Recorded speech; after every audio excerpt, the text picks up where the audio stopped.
In deze brochure vind je 11 Limburgse topwandelingen, telkens gecombineerd met een verblijf in een stijlvolle bed and breakfast.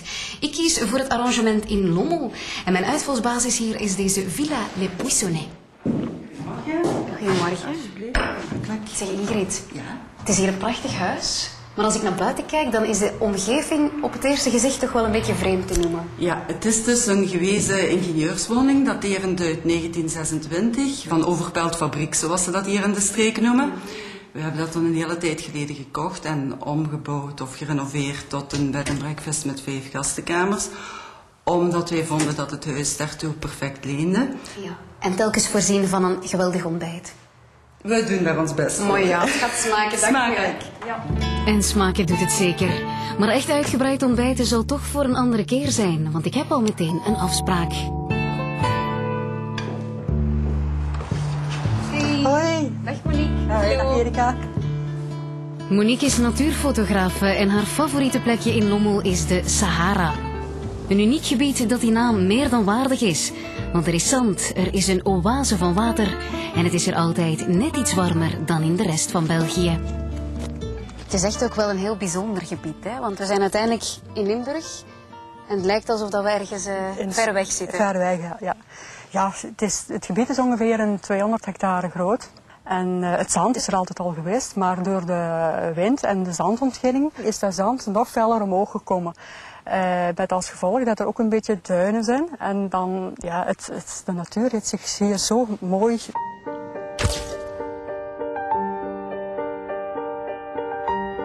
En hoe komt dat dan, die verliefdheid op de Sahara? Ja, eerst en vooral de stilte die zich hier altijd is. En dan ook het verschil in de jaargetijden. Ik heb hier vorig jaar mooie foto's kunnen maken, dus in de winter. En die foto's zullen mij altijd nog bijblijven. Is er zo'n foto waar je echt zo nog altijd heel trots op bent? Dat je Ja, ik weet, ik heb dit jaar is dat geweest in juni, heb ik 10 dagen lang vosjes gevolgd. En dan waren 4 jongen en als je die één voor één uit een holletje ziet komen, ja, dat zijn geweldige momenten. Ja. Dat zijn echte momenten dat je niet meer vergeet. Het is bijna blijt achter de camera. Dat is eigenlijk blijt achter de camera, ja.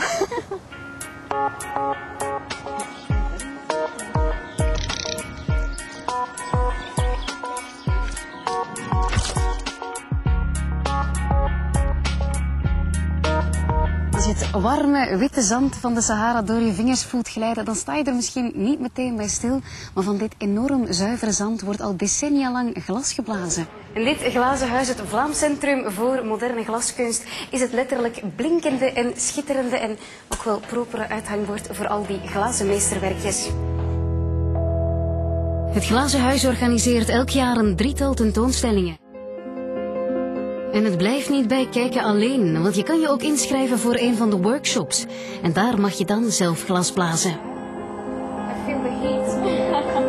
You always bring a teacher in here.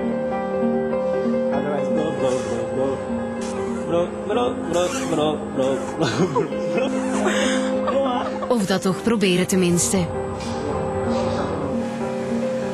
We hebben vandaag ongelooflijke chance gehad met het weer, maar stel dat dat niet het geval is, dan is er nog altijd de slecht weergarantie. Als je zo'n nazomerarrangement boekt en de dag op voorhand wordt er meer dan 50% kans op regen voorspeld, dan heb je recht op een bon.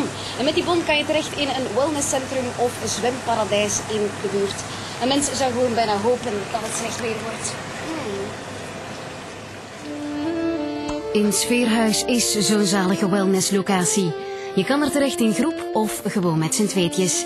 Heerlijk genieten van de jacuzzi, de sauna en de ijskoude douche. Om daarna nog een beetje verder te relaxen. Wil je zelf ook gaan nazomeren in Limburg? Surf dan naar www.waarblijfjenu.be.